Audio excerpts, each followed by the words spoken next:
we had just sat down and decided that we wanted to make the winery a little bit smaller to focus on the best vineyards and the most important grapes and things like that.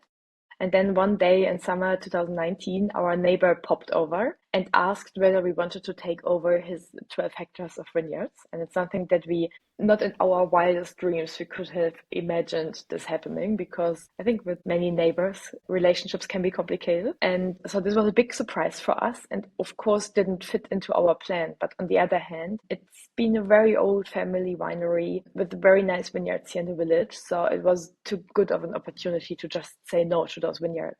And pretty much in the same time, Mathieu Kauffmann, who's been the chef de cave of Bollinger until 2013, he had come to Germany after to work at Reichsrat von Buhl, and he had just left the estate. So he was looking for something new, and we had those vineyards and we didn't really know what to do with them. So I think at some point, drinking the maybe second or third bottle of wine, my father said, Mathieu, why don't you think of something? And a few minutes later, Mathieu said, why don't we make sparkling? And that's pretty much how it started. And we actually started picking roughly 2 weeks later to pick the first grapes for a new estate in which we only wanted to make sparkling wine. So I think now we have outgrown the project, because we have roughly 400,000 bottles of sparkling wine aging in cellars now. So it has really grown into a real estate. It's very exciting, because when we look at German sparkling, Germans have mostly made sparkling wine from a rather technical point of view, I'd say. There's lots of German sparkling wine, but lots of German sparkling wine goes to supermarkets on a very low price level, and it is not even made from German grapes. And we were really jealous about the grower movement that we saw in Champagne, with very individual sparkling wines from different parcels. And of course, as winemakers, we have made single vineyard wines forever. It's just what we do. And so, of course, we were very curious to make sparkling wines that are also vineyard driven. And I think this was the main motivation to start to make sparkling wine. So we are heading in our into our 8th vintage already. So when we sat down and we had decided that we want to make sparkling wine, but everything else was up for discussion, we decided that of course we wanted to make single vineyard sparkling, and we also wanted to build an estate that allows us in a very independent and handcrafted way. So for example, all our sparklings are brut nature. We never add any dosage. So it's very dry sparklings. So of course we knew we wanted to make single vineyard sparklings. But when you make single vineyards, you also always have parcels that don't really fit in.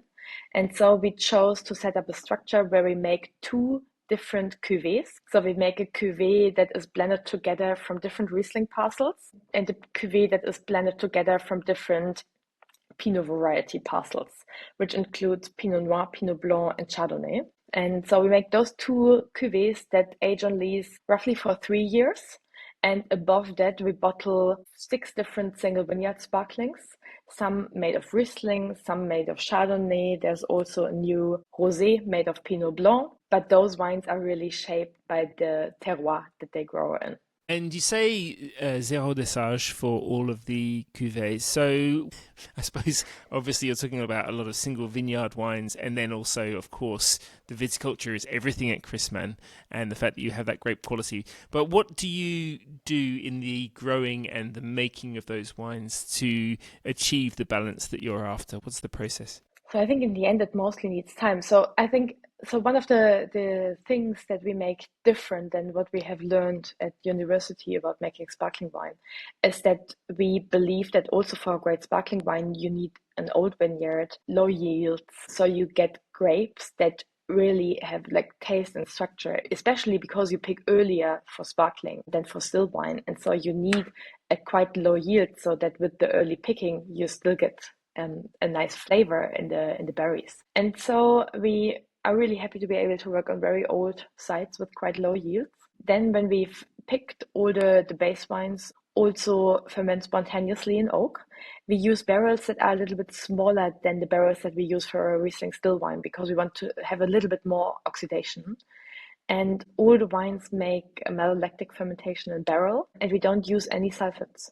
So the sparklings usually don't have any sulfates before we ship, or never in the end. That's something that is very important for sparkling wine, because the the bubbles, they keep the wine fresh. And so if the base wine is too fresh and too lean, the sparkling won't be pleasant to drink.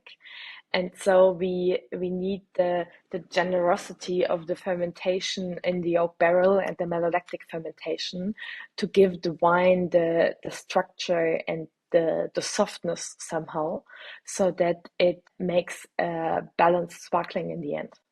Now, even with all this work going on, it seems to me that your father always looks more relaxed every time I see him, despite the ambitions of the estate. Maybe that's because he knows that his daughter's got everything under control. But what would you tell us about Mathieu's temperament? What's he like as a person, and what have you learned from watching how he operates? Mathieu is a very quiet person, and it's something that we needed to learn because my father and me, I wouldn't say we are super talkative, but in the end, if a room is quiet, someone of us will start talking. And we had to learn with Mathieu that we always need to count to 10 before he will start talking. Because if we start talking too early, Mathieu will just not talk. But it's so interesting to listen to him. For me, it's super impressive, especially when we taste all our barrels and decide on the blends for the cuvées, to know how a base wine should taste that it will turn into a great sparkling wine. I think now, after doing this for almost a decade, we have gotten some ideas and we have learned something, but still it's very impressive to me to have that picture in mind, how a wine will turn out. And another thing that I find very impressive is that, like, of course, we bottle all sparkling wines ourselves.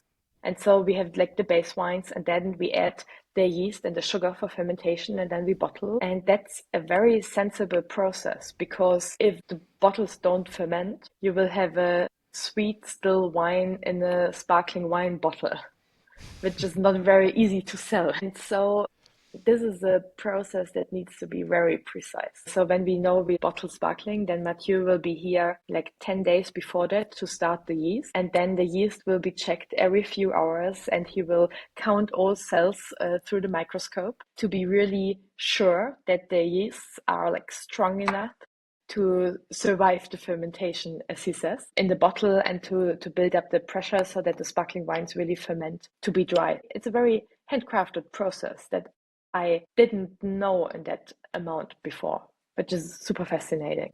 It is super fascinating. And so you have the vinification, obviously, of your wines in your winery there. Are you using the facilities at the winery from the vineyards from your neighbour for the Yeah, sparkling program? yeah. So since they are just on the other side of the road, and so we are still using their cellar. We have replaced all barrels because they were not that fresh anymore. But we also believe in barrels being the best place for fermentation for sparkling wine, and so we bought lots of new barrels. Apart from that, we also use lots of infrastructure from the winery, because, like, we talked about sparkling wine being a very long-term project. And so it's also financially a very long-term project. And if we wouldn't have been able to use lots of infrastructure from the winery, things like labeling machines, forklifts, things like that, we'd never have been able to afford to age the sparklings so long. Because we have like a minimum aging of 3 years. The single vineyards age for 5 to 8 years. So that's lots of money aging in our cellar also. And therefore we chose to set up the things for the sparklings that we need to make the best possible quality for sparkling wine. But everything else that we wanted to invest was invested in the time and the time of aging mostly. Yeah, it is an amazing project. The wines literally look absolutely fabulous. The packaging, I think, for all the Christmann wines, but also the Christmann Kauffmann sparkling wines, super elegant, and what's inside the bottle also super expressive, very elegant wines, very impressive. Those who have tasted them here in Australia have been blown away by them. How's the reception been where you've shown them around in Europe and elsewhere?